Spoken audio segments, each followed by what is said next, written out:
कौन सत्य है प्यारे? मेरा राम सत्य है, श्याम सत्य है, माधव सत्य है, गोविंद सत्य है, मेरा भोला सत्य है। इसलिए सत्यम परम धीमहि, उसी सत्य स्वरूप भगवान की स्तुति गाते। प्रथम श्लोक सत्याची वंदना। द्वितीय श्लोकामध्ये भागवताचं धर्म सांगतात। धर्म प्रोजित कैत्र ओत्र परमो निर्मत्सराणाम सत वैद्यम वास्तवमत्र वस्तु शिवदम तापत्रयोन्मूलनम श्रीमद्भागवते महामुनि कृते किं वा परेरीश्वरः सद्यो हृद्य वरुध्यतेत्र कृतिभिः शुश्रूषुभिः तत्क्षणात्। भागवताचा धर्म काय? भागवत आमच्या श्रोत्यांची माय आहे। भागवत माय आहे आणि एका आईलाच माहिती आहे आपल्या लेकराला काय पाहिजे। एक आईच सांगू शकते आपल्या लेकराला काय अपेक्षित आहे। आईची जागा नाही मायबाप कोणी घेऊ शकत, म्हणून संतांना माय म्हटलं, म्हणून ज्ञानोबरायांना माय म्हटलं। तुम्ही संत माय बाप कृपावंत।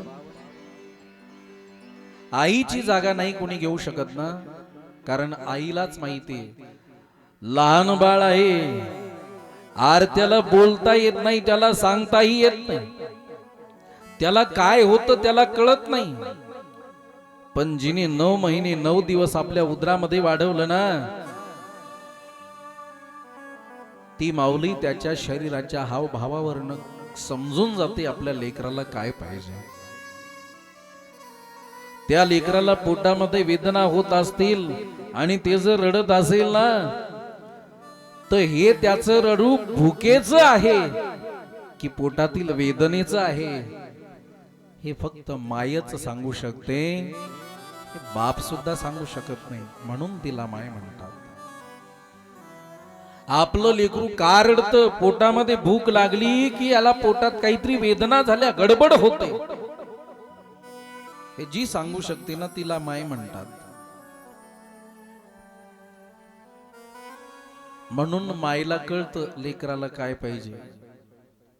तसं माझं भागवत आमची माय आहे। माझ्या भागवताला माहितीये इथे आलेल्या लेकरांना काय पाहिजे, म्हणून वक्त्याच्या मुखातनं बरोबर श्रोत्यांपर्यंत पोहोचवते। वक्ता मायबाप कोण आहे? अरे वक्ता या माईकचं काम करतोय। हा जो माईक आहे ना, मी तुम्हाला बोलतो, हा आवाज याच्यामध्ये येतो, या साऊंड मधून तुमच्यापर्यंत तुमच्या कानावरती हा आवाज येतो। तसं माझं भागवत, अरे हे भागवत या वक्त्यामध्ये फुंक मारतं आणि या वक्त्याच्या मुखातनं या माईक मध्ये आवाज येतो आणि तो तुमच्या कानापर्यंत पोहोचतो। पण एक वाक्य बोलेल, जेवढं प्रेम श्रोता करतो ना माझ्या भागवतावर, जेवढं प्रेम हा श्रोता करतो ना माझ्या प्रभूच्या कथेवर, तेवढं वक्ता करेल की नाही याची शाश्वती नाही। का? वक्त्याला रोजच आहे। आज परमार्थ आश्रमामध्ये बोलतोय, इथल्या कथेची सांगता केली की कर्नाटक मध्ये जाऊन बसतो, तिथे कथा करतो, तिथली कथा संपल्यानंतर लातूरला जाऊन बसतो, तिथेही कथा करतो, तिथली कथा संपल्यानंतर मध्य प्रदेश मध्ये जाऊन बसतो, तिथेही कथाच सांगतो।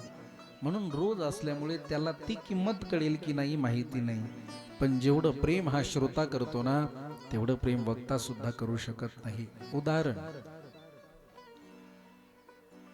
पांडुरंगाच्या मंदिरामध्ये जेवढे पुजारी आहेत, उदाहरण, पांडुरंगाच्या मंदिरामध्ये जेवढे पुजारी आहेत पंढरपूरला, रोज पांडुरंगाच्या चरणाजवळ आहेत, किती वेळ दर्शन करतात पांडुरंगाचं? 24 तास पांडुरंगाच्या जवळ आहे। दिवसातनं एकदाच दर्शन करत असेल, परत त्याला दर्शन करण्याची इच्छा होते का? कारण ते जवळ असल्यामुळे त्याला तेवढी किंमत कळत नाही ना। हा तो पांडुरंगाचा श्रृंगार मात्र फार गोड करेल। पांडुरंगाच्या गळ्यामध्ये वैजयंती माला, पुष्पो की माला, कमळाची माला, अरे ना जाने किती आभूषण त्या पांडुरंगाच्या गळ्यामध्ये परिधारण करेल। पांडुरंगाला गोल छान तिलक लावेल, तिलक करेल, फार छान सजवेल पांडुरंगाला. पांडुरंगाला पीतांबर परिधारण करवेल, पांडुरंगाचा श्रृंगार करेल, एवढं सुंदर मंदिर सजवेल मायबाप, एवढं सुंदर सजवेल. पण ते सजलेलं मंदिर, सजलेला पांडुरंग जेवढा 24-25 तास बारीमध्ये उभा राहून वारकरी जेव्हा त्या पांडुरंगाकडे पाहतो, जेवढा तो पांडुरंग त्या वारकऱ्याला प्रिय वाटतो ना माईबाप, जेवढा तो पांडुरंग वारकऱ्याला आवडतो ना, तेवढा तो पांडुरंग पुजाऱ्याला आवडेलच की नाही याची गॅरंटी नाही. कारण का? अरे 24-25 तास, 40-40 तास बारी मध्ये लागलेला वारकरी माझ्या पांडुरंगाची एक झलक प्राप्त करण्यासाठी, फक्त एकच झलक प्राप्त करण्यासाठी 48 तास बिना अन्ना पाण्याचा उभा आहे. आणि तो पांडुरंगाजवळ जेव्हा जातो ना, तेव्हा गरुड खांबापासून पांडुरंग दिसला ना, डोळ्यात अश्रू येतात. पांडुरंगा, माय बापा, अरे तुझी एक झलक प्राप्त करण्यासाठी 48 तास घालवले रे देवा. 500 किलोमीटर वरन बस मध्ये, एसटी मध्ये जागा नव्हती, उभा होतो देवा, उभा राहून आलो देवा.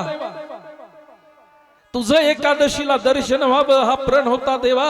द्वादशीला सकाळी बारीला लागलो रे. गोपाळपूरच्या पुढे बारी होती, गोपाळपूरच्या बाहेर बारी होती, तिथे बारीला लागलो रे. आणि तुझ्या जवळ यायला तुझं भजन करत करत करत रामकृष्ण हरी, रामकृष्ण हरी म्हणत म्हणत म्हणत 48 तास गेले माय बापा. अजून अन्नाचा कण खाल्ला नाही रे. आता शरीरामध्ये प्राणही राहिला नव्हता माय बापा. पण जेव्हा खाली आलो, कान्हो पात्रेचं दर्शन केलं माय बापा, गरुडा खांबाला मिठी मारली, कवटाळलं आणि तुझं मुख बघितलं ना देवा. अरे मुख बघताच 48 तासाचा थकवा एका क्षणात गेला रे माय बापा, एका क्षणात गेला. बस एकच कृपा कर पांडुरंगा, ऐसा दृष्टी पुढे, ऐसा चेतूर आहे जो मी तुझ पाहे पांडुरंगा. लांसावले मन लागली से गोडी, ते जीवे न सोडी ऐसे झाले. बस एकच कर देवा माझ्या ऐसा दृष्टी पुढे, ऐसा दृष्टी पुढे, ऐसा चेतूर आहे जो मी तुझं पाहे वेळोवेळा. पांडुरंगा एवढीच अपेक्षा आहे. मायबाप पांडुरंगाजवळ जातो, पांडुरंगाच्या चरणावरती डोकं टेकवतो. एक क्षण सुद्धा नाही हो.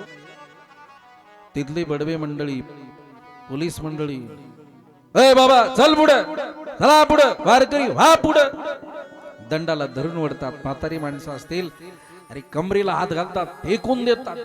व्हा पुढे, चला पुढे, व्हा पुढे. अरे ते भिंतीवर जाऊन जरी आदळला ना, कोण मला ढकललं ते पाहत नाही, पांडुरंगाचं मुख निहाळत राहतो, त्याला वारकरी म्हणतात. जेवढं प्रेम वारकऱ्याचं आहे ना माय बाप, तेवढं तिथे 24 तास उभा राहणारा पोलीस त्याचा आहे. अरे मुळीच नाही. जेवढं प्रेम त्या वारकऱ्याचं आहे ना, तेवढं प्रेम त्या पुजाऱ्याचं आहे? बिलकुल नाही. तेवढं प्रेम त्या पुजाऱ्याचं नाही. पुजारी 24 तास पांडुरंगाजवळ आहे, पण पांडुरंगाचं दिवसात एकदा दर्शन घेतो की नाही गॅरंटी नाही. बाहेरून आलेला पांडुरंगाची एक झलक प्राप्त करण्यासाठी आलेला त्याचं जे प्रेम आहे ना, ते याचं नाही. तसं जेवढं प्रेम तुम्ही पंचक्रोशीतनं भाविक येताना, आज माझी मातृशक्ती 2 पट जास्त आहे, दुप्पट आहेत बिचाऱ्या. चालत चालत येतात. इकडे 2-3 किलोमीटर आपलं स्वयंजन आहे, 2 किलोमीटर हातेडी आहे, इकडे 2 किलोमीटर शेरवाडा आहे, आणि त्याच्याही पलीकडे, शेरवाड्याच्या पलीकडे आमचे दत्ता भाऊंचं गाव पुलखेड, तिथनं लोक येतात. ज्यांच्याकडे गाड्या आहेत बिचारी गाड्यावर बसून येतात, ज्यांच्याकडे नाही ते देवाला म्हणतात, गजानन बाबा तुझ्याकडे यायचं फार लांब होतं, आम्हाला गाडी दे ना. माझं वाक्य हृदयावर नोट करा, मी अंतकरणात न बोलतोय आता. मा खरंच जर तुमचं प्रेम असेल ना माझ्या भागवतावर, माझ्या देवावर, खरंच जर प्रेम असेल ना माझ्या गोपालजीवर, या लेकराचं वाक्य नोट करा. तुमचं जर खरंच प्रेम असेल ना, अंतकरणातनं जर प्रेम करत असाल ना, तर त्याला फक्त बोलून तर बघा. फार दूरवर नाही यावं लागतं रे देवा, फार दूरवर नाही यावं लागतं. काहीतरी व्यवस्था कर ना. त्याने जर नाही तुमची व्यवस्था केली ना, कथा करणं सोडून देईल. मागोगी सो देंगा प्यारे. अरे कधीतरी त्याचे बनून बघा. आम्ही जगाचे बनू माय बाप, आम्ही जग आपलंसं करू, पण जगदीश्वराची नाही बनणार. आरामी या नासक्या लोकांवरती विश्वास ठेवू, नासक्या जगावरती विश्वास ठेवू, पण ज्याने हे जग घडवलं, जो अविनाशी आहे, त्या भगवंतावरती आमचा नाही विश्वास. दुर्दैव आहे. बऱ्याचशा लोकांना देव आहे की नाही याचीच अजून शाश्वती नाही. खरंच आहे का? आहे तर दिसत का नाही? काही काही मूर्ख लोक म्हणतात, महाराज आहे तर दाखवा ना. देव दाखवण्याची चीज आहे नाही माहिती.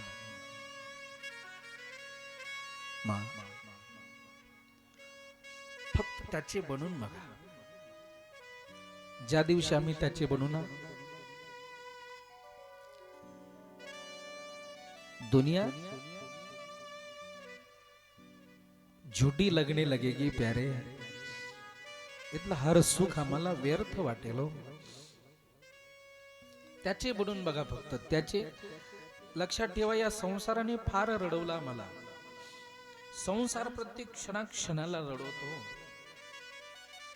संसाराने कुणाला रडवलं नाही बोला ना. संसार प्रत्येक क्षणाक्षणाला आम्हाला रडवतोय मी बाप. संसार प्रत्येक क्षणाला रडवतो, पण ते रडणं आम्हाला गोड वाटतं. रडतात, पडतात, थकतात, पण संसारातच थकतात, नाही सोडायला तयार. जे अविनाशी अवीट आनंद प्राप्त करून देणारा परमार्थ आहे, माझा भगवंत समोर आहे, त्याच्यासाठी नाही रडणार. संसारासाठी रडल्याशिवाय राहत नाही. देवाकरिता कोण रडतं मै बाप? ज्या दिवशी आम्ही त्याच्यासाठी एक अश्रू गाळू ना, त्याच्यासाठी एक जरी अश्रू गाळला ना मायबाप जीवनामध्ये, तरी आमच्या जीवनाचं सफल आहे, सार्थक आहे. संसाराने खूप रडवलं. या संसाराने आम्हाला लाता खायला भाग पाडलं, तरी आम्ही लाता खाल्ल्या. संसाराने आम्हाला रडवलं, आम्ही रडायला तयार आहे. अरे या संसाराने आमचा अपमान केला, आम्ही अपमान भोगायला तयार आहे. पण मरेपर्यंत संसार सोडायला तयार नाही आणि भगवंताचं दास्यत्व स्वीकारायला तयार नाही. म्हातारा झाला तरी सुद्धा इकडे परमार्थ आश्रमाकडे येऊ वाटत नाही. येऊ वाटतं तात्या? का नाही आले तात्या? काय सांगू महाराज, लय अर्जंट काम होतं, पाहुण्याकडे जावंच लागलं. नसतो गेलो तर पाहुणा रागावला असता. बरोबर ना? नाही सुटत हो. पाहुणा रागावला तर काय फासावर देईल? अरे खूप पाहुणे सांभाळले. वाक्य आहे का? आयुष्यभर या जगाची सांत्वना करण्यामध्येच आम्ही आयुष्य बर्बाद केलं ना. आयुष्यभर पाहुणे सांभाळण्यामध्येच आम्ही आयुष्य खर्च केलं ना. अरे या पाहुण्याला आज खुश केलं, उद्या परत नाराज होतो. एक वाक्य ऐका माय बाप, तुम्ही 100 काम दुसऱ्याचे चांगले करा, तो तुम्हाला चांगला म्हणेल, पण एक काम फक्त तुम्ही करू नका.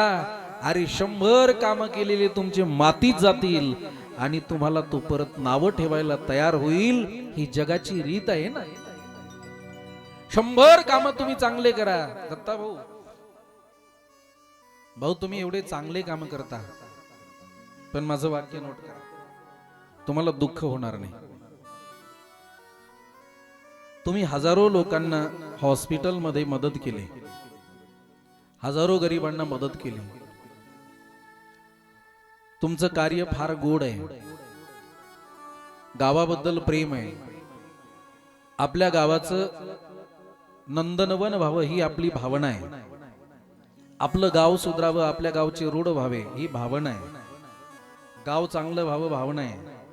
आणि महाराष्ट्रामध्ये कोणी फोन करू द्या, हॉस्पिटलचं बिल कितीही असो, गरीब असेल तर त्याला परिपूर्ण 100% मदत करण्याचं काम तुम्ही करता. पण भाऊ, एक वाक्य लक्षात ठेवा, तुम्ही समाजासाठी कितीही झटा, समाजाचं कार्य करणं हे देवाचंच कार्य आहे बरं. तुम्ही चांगलं करता, फक्त माझा बोलण्याचा उद्देश समजून घ्या.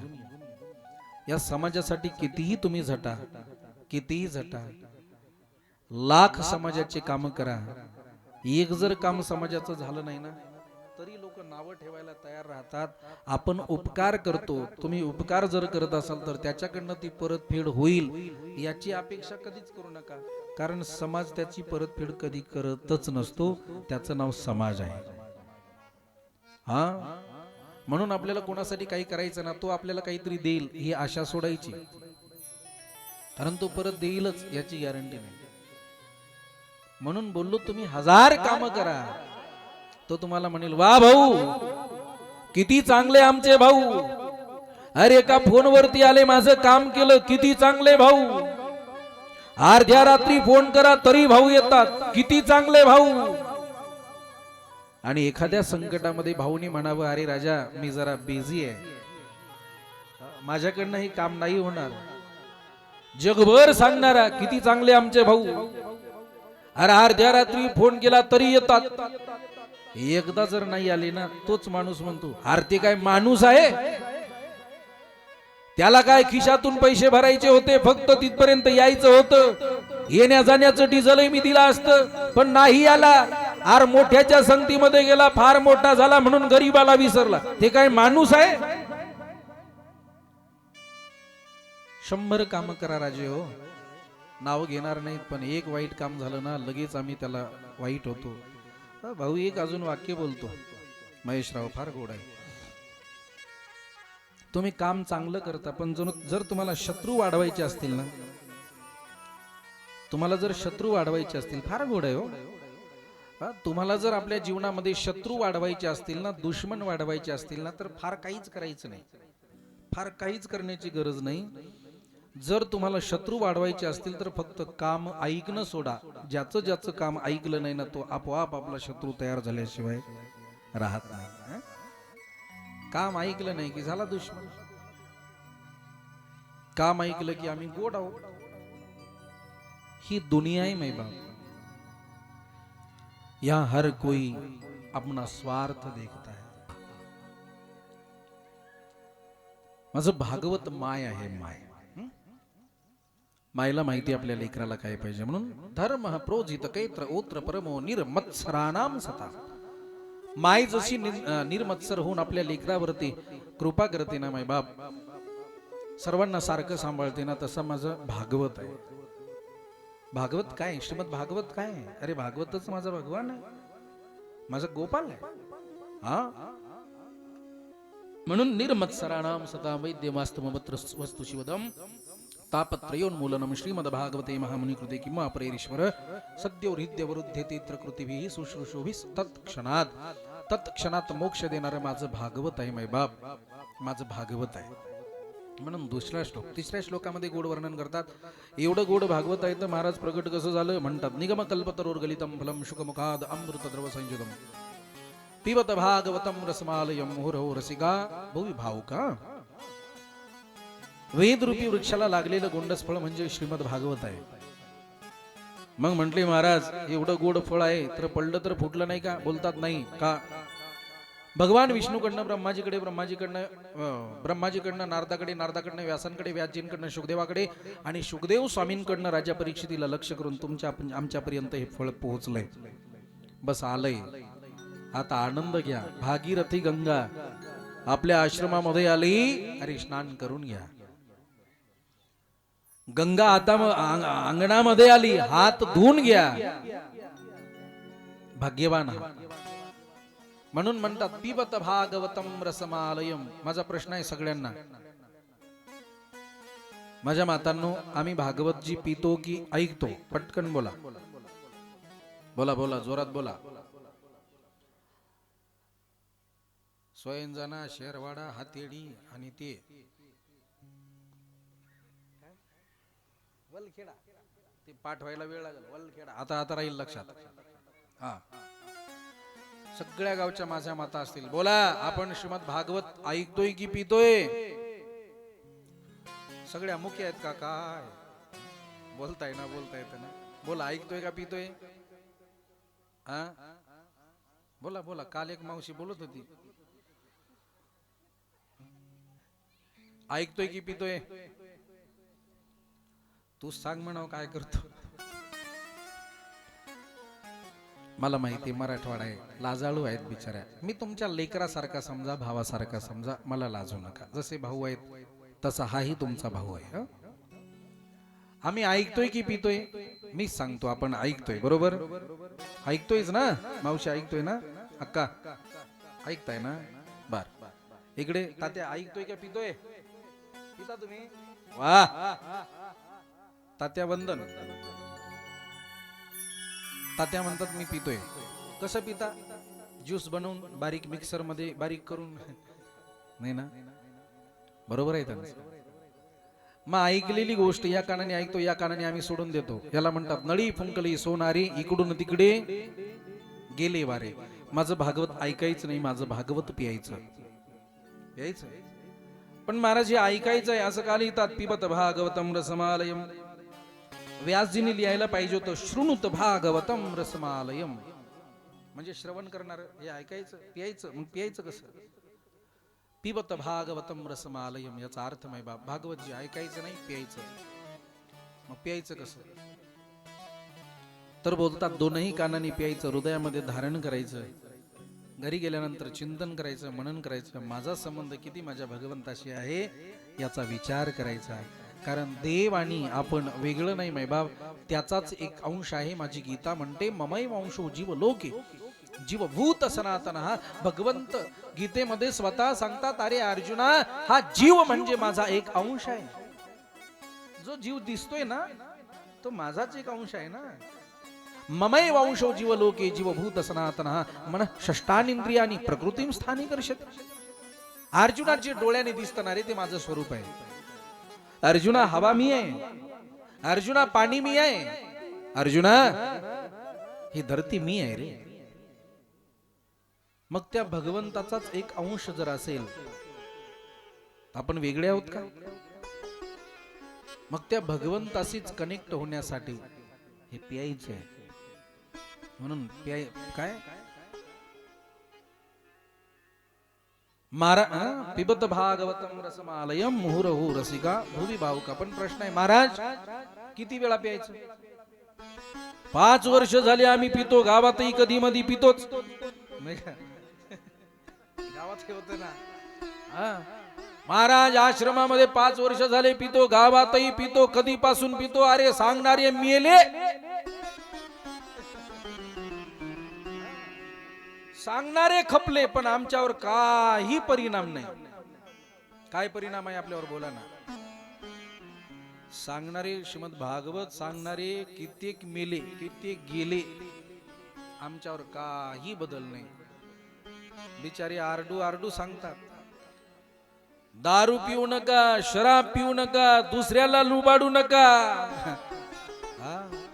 सप्त्यात कीर्तनकार सांगतात, कथाकार सांगतात, सप्ताह झाला जैसे थे वैसे. याला म्हणतात नळी फुंकली सोनारे, इकडून तिकडे गेले वारे. प्रत्येक कीर्तनकार सांगतात, अरे शिवजयंती कशी साजरी करायची, अरे माझा राजा शिवछत्रपती, माझ्या राजाने साधं सुपारीचं खांड सुद्धा खाल्लं नाही. अरे माझा राजा किती पवित्र जगला. परस्त्रीकडे जर बघितलं तर माझ्या राजासाठी परस्त्री माऊली समान होती.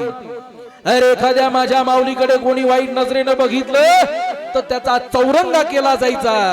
एवढा धर्मनिष्ठ माझा राजा होता.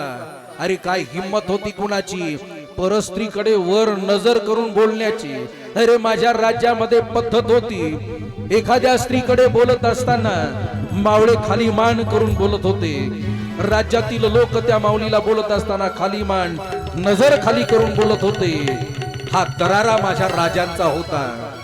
अरे माझ्या राजांच्या राज्यामध्ये अधर्माला थारा नव्हता आणि धर्माला मात्र मोठा सन्मान होता. त्या राजांची आम्ही जयंती साजरी करतो. अरे ज्या राजाच्या वंशामध्ये, ज्या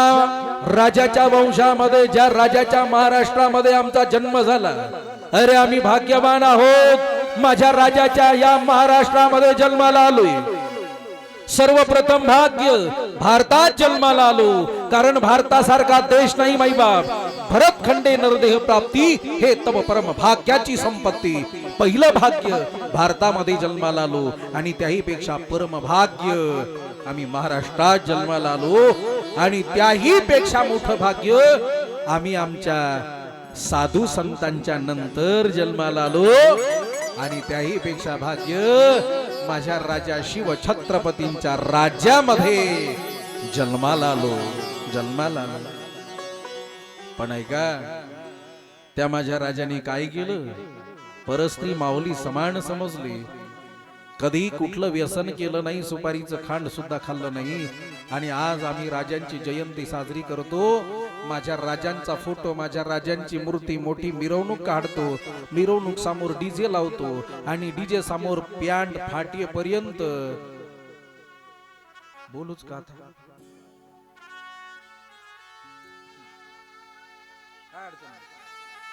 माझ्या वयाला शोभणार नाही, पण वाईट याचं वाटतं. जर माझा आवाज आपल्या 3-4 गावामध्ये जात असेल तर माझ्या भावांनो ऐका. अरे ज्या माझ्या राजांची आम्ही जयंती साजरी करतो त्या राजांचं जरा जीवन चरित्र डोक्यामध्ये भरा. अरे माझा राजा डोक्यावर घेऊन नाचण्याचा विषय नाही रे पोरांनो. माझा राजा डोक्यावर घेऊन नाचण्याचा विषय नाही, तर माझा राजा या मस्तकामध्ये, या डोक्यामध्ये भरण्याचा विषय आहे. अरे माझ्या राजांनी काय केलं, थोडं चरित्र आचरणात आणा. ज्या राजाची आम्ही जयंती साजरी करतो, आम्ही राजांना डोक्यावर घेऊन नाचतो, आम्ही राजांची वरात काढतो, आम्ही राजांसमोर डीजे लावतो आणि त्या डीजे समोर दारू पिऊन जर पॅन्टीत मुतेपर्यंत नाचत असेल तर माझ्या राजांचा तो सन्मान नाही, माझ्या राजांची जयंती नाही, तर तो माझ्या राजांचा अपमान आहे. माझ्या राजांचा अपमान आहे, विटंबना आहे. माझ्या राजांचा राजा दारू पिऊ शकतो आणि जर दारू पेत असेल तर तो माझ्या राजांचा राजांचा मावळा कसा असू शकतो? अरे माझ्या राजाच्या मावळ्याला तो अधिकार नव्हता की तो दारू पिऊन डीजे समोर थै थै थै थै नाचेल.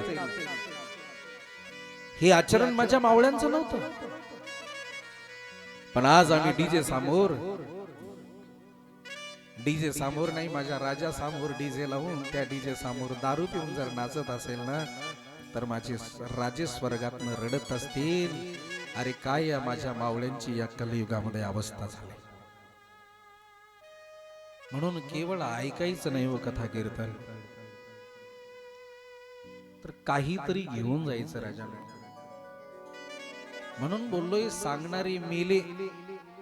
आम्ही बेंबीच्या देठापासून ओरडतो असं सांगितल्यानंतर काही काही म्हणतात जाऊ दे रे, यांचा सांगण्याचा धंदाच आहे, बरोबर म्हणतात, त्यांचा सांगण्याचा धंदा आहे. अरे बाबा, आमचं काय जाणार आहे बोला ना. आमचं काहीच जाणार नाही. आम्हाला जे प्राप्त व्हायचं ते झालं, होत राहणार. पण धर्म आहे, चांगल्या गोष्टी, चांगलं हिताच्या गोष्टी सांगणं हा आमचा धर्म आहे. जर सांगत नसेल तर हा सगळ्यात मोठा अधर्म आहे. वाईट वाटो अथवा चांगलं वाटो, सांगणं हा वक्त्याचा धर्म आहे, त्याचं काम आहे. काम इमानदारीनं करावं. म्हणून बोललो सांगणारी मेले, आमच्यात काही बदल झाला नाही. प्रेमाने बोला राधे राधे. चला 3 श्लोकावरतीच आपण थांबेल नाही. म्हणून प्यायला सांगतात, पिया बाबा, पिबत भागवतम रसमालयम. पिण्याचा अर्थ काय? ही कथा आपल्या डोक्यामध्ये भरा, हृदयामध्ये उतरवा आणि तसं आचरण करण्याचा प्रयत्न करा. याला म्हणतात पिणे. आजही स्वर्गातनं विमान येतं आणि त्या भक्ताला घेऊन जातं. राजा परीक्षितीने किती कथा ऐकल्या त्या? फक्त एक कथा ऐकली. स्वर्गातनं विमान आलं, राजा परीक्षितीला सदैव स्वर्गामध्ये घेऊन गेलं. आम्ही कथा किती ऐकल्या त्या? मोजता येणार नाहीत एवढे ऐकल्या. सांगणारे किती आले? मी म्हणलो ना, सांगणारे वाटे लावले. आमच्यावर परिणाम झाला नाही का? कारण आम्हाला फक्त आम्ही ऐकतोय, पित नाही. म्हणून प्यायला सांगतात. प्या, हृदयामध्ये धारण करा, याचा अर्थ पिणे. काय होईल? मुहुरहो रसिका भूविभाव का. कोणी पिया हे सांगतात. मुहुरहो रसिका, जे रसिक आहेत ना, भाविक आहेत ना, त्यांनीच या परमार्थ आश्रमामध्ये कथा प्या, पंक्तीमध्ये वाढा, अन्नदान करा. पण कोणी रसिकांनी, भाविकांनी. फार गोड आहे. एक फार गोड भजन आहे. 2 मिनिटं 2 लाईन गाऊयात. मोठ्या प्रेमाने बोला राधे राधे. शाम है मेरी आत्मा,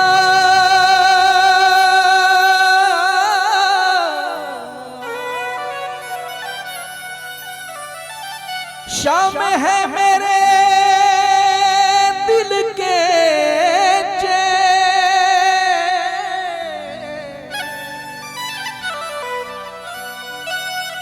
शाम है मेरी आत्मा, शाम है मेरे दिल के चैन, शाम बिन नहीं मिले सुनी है ओ रे, शाम तेरे दर का, शाम तेरे दर का जो गुलाम हो जाए, शाम तेरे दर का जो गुलाम हो जाए, शाम तेरे दर का जो गुलाम हो जाए, शाम तेरे दर का जो गुलाम हो जाए, शाम तेरे दर का जो गुलाम हो जाए, शाम तेरे दर का जो गुलाम हो जाए।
श्री